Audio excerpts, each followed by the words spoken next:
The Greedy Farmer. "Greetings. Do you have the grain for us, Ilian?" asked one of the merchants as he stopped his horse and cart in front of the farmer's house. "Good day, gentlemen. Of course, everything is ready in the barn. Come, I'll show you," Ilian said enthusiastically and headed toward the barn doors to open them. The merchant jumped off his cart and followed the farmer. Two other merchants, who had stopped their horses nearby, also joined them on their way to the barn. "This year, it'll be 30 sacks. The rest is for me and next year's planting," the farmer declared as he swung open the barn doors, revealing a barn full of sacks of grain. "Excellent. Our miller will be thrilled, unlike yours," said the merchant with a sly chuckle.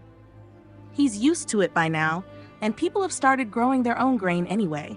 I'd rather sell it to you for money than feed the entire village and get nothing but a bit of food in return," Ilian sneered, spitting on the ground as he spoke. "As I always say, business is business. But first, water and hay for the horses," the merchant muttered through gritted teeth. "We've got a long journey ahead," he added. Ilian walked behind the house, drawing water from the well several times with a wooden bucket, then filling the wooden trough. He then went into the barn to fetch some hay and placed it beside the trough. Meanwhile, the merchants unhitched their horses from their carts and led them to the trough and hay. After that, the farmer helped the merchants load the sacks of grain onto their respective carts. Once the job was done, the merchants hitched their horses back to the carts and paid Ilian for the grain. "Thank you, gentlemen, and come again next year," the farmer said, bowing deeply with a wide smile on his face. "Take care, Ilian. Hey!" the merchants called out as they urged their horses forward, heading back to the city. The farmer stood there for a moment, watching the carts loaded with his grain disappear into the distance. Then he turned toward his house and went inside to stash the earnings in his chest. That evening, the sky grew overcast, and a strong wind began to blow. By nightfall, heavy rain poured down, and lightning streaked the sky, accompanied by thunderous booms. Ilian was sleeping soundly in his bed when a terrifying crash woke him. "What was that?" the farmer cried out, leaping from his bed. "That was close. Damn storm," he muttered sleepily as he shuffled to the window to look outside. "Oh no, this can't be. It's on fire!" Ilian shouted in panic when he saw that lightning had struck and set his barn ablaze. Ilian quickly dressed, ran out of the house, and headed straight to the well. He began frantically drawing water into a bucket, rushing back and forth to douse the barn's burning roof. But no matter how hard he tried, the fire spread faster. Soon the flames burned through the roof, and the collapsing wooden beams fell onto the sacks of grain, which also caught fire. By the time Ilian managed to extinguish the fire, all that remained of the barn were its walls, and the grain was destroyed, scorched by flames and soaked with water. Exhausted, Ilian stood silently in the dark for a moment, watching the thick smoke rise from the charred remains of his grain, anger welling up in his heart. The smoke lingered for a while, curling upwards from the center of the ruined barn. In the distance, another bolt of lightning struck the ground, followed by a long, rumbling thunderclap. Ilian turned and trudged back into the house, where he changed out of his wet clothes and collapsed into bed. A tear rolled down his cheek as he drifted off into an exhausted sleep. The next morning, he woke up with the faint hope that it had all been just a bad dream. He rushed to the window to look at the barn, but his heart sank as he saw the charred remains. It was no dream. Ilian had lost all his grain, and the barn was left without a roof. Now he had only a bit of food in his pantry, water in the well, and a chest full of money that he guarded as if it were his life's treasure. So, Ilian took some money and set off for the nearby village, where every morning he exchanged a bit of grain for bread, butter, vegetables, and a variety of other foods. The village thrived on a barter system. It was home to people of all trades, working together, helping one another, building their community, growing wheat, oats, vegetables, and fruit, and raising animals. But Ilian lived in isolation. Though he owned vast fields, he sold all his harvest to merchants, keeping only enough to trade with the villagers and sow for the next season. Ilian also behaved rather arrogantly toward the villagers, never hiding his greed for wealth.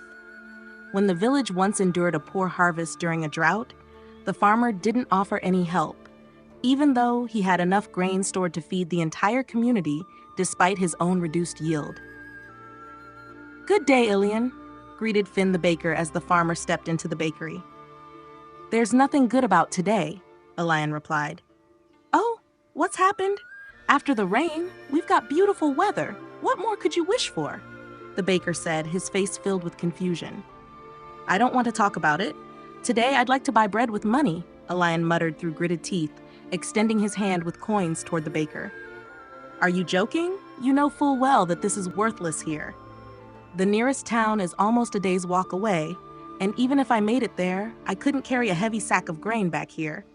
So I'm not interested, and unless you've got something more valuable than these iron buttons, don't bother coming back," the baker said firmly, ushering the farmer out of his bakery. Elian returned home, downhearted and hungry. In his pantry, he found only an apple and a stale piece of bread from the previous day. He wondered if he should go back to the village and tell the baker about the misfortune that had befallen him, but he was afraid the baker would just laugh at him. Meanwhile, the baker confided in his wife Ellen that Elian had offered him money for bread that day.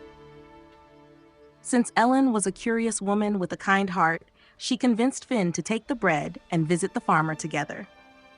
When they arrived at his house, they saw the charred remains of the barn, and both of them realized that the farmer had suffered a great misfortune. All he had left were the coins, but they knew he couldn't buy anything in the village with them. They knocked on the door of his house, hoping to speak with him, but when no one answered for a long time, they quietly left the bread in front of the door and walked away. Elian heard the knocking at the door, but assumed it was just some mischievous children, so he didn't bother opening it. Besides, he was tired, hungry, and irritable. After some time, though, he decided to check the door. When he opened it, he saw a loaf of bread lying on the ground. At first, he was astonished and couldn't believe his eyes. He quickly ran outside, looking around to see if he could spot the person who had left the bread. But there was no one in sight. Hungry, he picked up the bread, went back inside, and ate it with joy. As he ate, he began to wonder who had left the bread for him and why. And since he was already pondering, he started thinking about himself and the events unfolding in his life. He realized that his greed and obsession with money had cost him his friends, and that true wealth lay in something entirely different. The next morning, Elian woke up early and went straight to the village bakery. He explained his situation to the baker, offered to help with baking bread, and apologized for his behavior the previous day. The baker admitted that he and his wife had left the bread at Elian's door, and added that the whole village already knew about the fire that had destroyed his barn and grain. As more villagers came to the bakery for bread and saw Elian working hard to help, they began to warm up to him again. Elian, in turn, started offering his help to them as well. His assistance was particularly appreciated by Bren, a farmer with a much smaller field than Elian's, whose harvest barely sufficed for the village. Over time, Elian reintegrated into the community. Even though he had no grain to trade for food, he didn't go hungry. He helped wherever he could, chopping wood with the lumberjack to keep the village supplied with firewood, spinning flax into thread for the seamstress, assisting the carpenter in his workshop, and helping Bren expand his field while sharing advice on how to achieve a better harvest next year. One day, Elian was awakened by the sounds of hammers driving nails into wood and saws cutting planks. When he stepped outside to see what was going on, he was astonished to find the villagers working together to repair the roof of his barn. Elian couldn't believe his eyes and eagerly joined in to help. When the work was finished, Bren handed him a small sack of grain for planting. Overwhelmed with gratitude, Elian embraced Bren and promised to dedicate all of his future harvests to the village so they could bake not just bread, but also cakes, pastries, and everything else flour could be used for. Elian felt deeply thankful, and although his barn now had a new roof, he carried the sack of grain into his house to store it in his chest. When he opened the chest and saw the pile of money inside, he made a decision. The next day, he would travel to the city. He rose before dawn and packed his backpack with food, water, and half of his savings. By late afternoon, he reached the city, exhausted. He treated himself to a warm meal at the first inn he found and paid for a night's stay. The next morning, after breakfast, Elian went to the local market and purchased 2 horses, a cart, and several sacks of grain. Then he set off for home. Upon returning, he stored half the sacks in his barn and took the other half to the village with the horses and cart.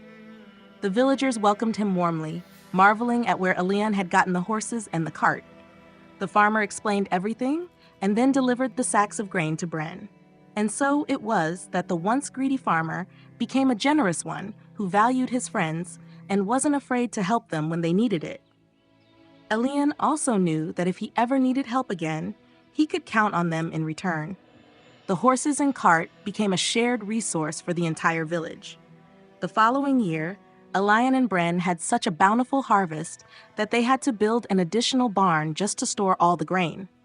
When merchants came to buy the grain, Elian offered them only a few extra sacks. The merchants, seeing the abundance in his barn, insisted and offered him a handsome price for all the sacks.